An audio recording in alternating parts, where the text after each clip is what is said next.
Tao nang lang dinig bomos kadawi sami kadom pajiring la kadawi pan sami asinon nili nang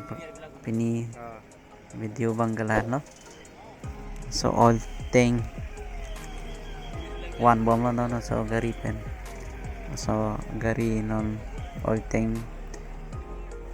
attack sedolo all thing ke so gari non one la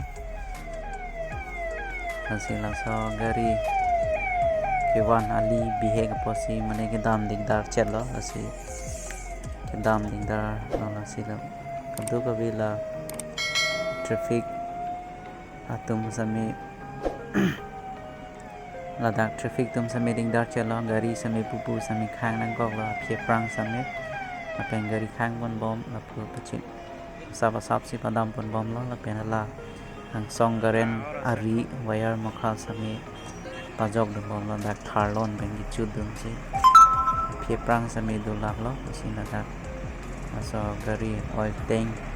mesin lo sina baso sinon pon bom lo si tiwar tum sami digdarvik mane digdarvik lo la ali bihe kasi intui pik kan asin baso oil tank nagari lo tum theglong lo jo asila numini goran si poni ta hon sil ba so oil tank gari ke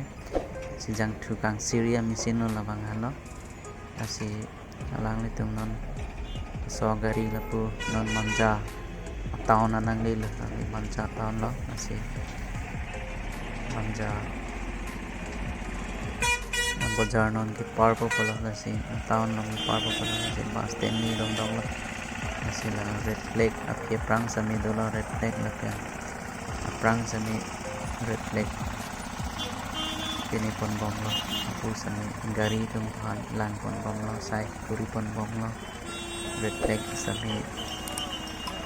apke prang sami do sing gari khang kadam kadawang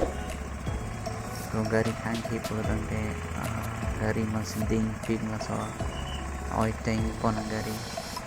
ding ping lo pe lat ki plastic tab hop din man ke amju la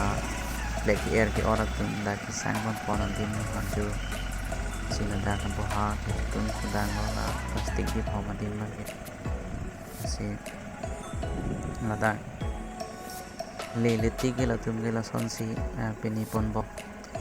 la ali along pen bojar along la pen ala line ari along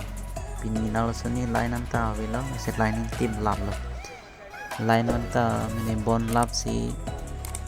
na so gari papar lo sinang tum lang send to like comment share subscribe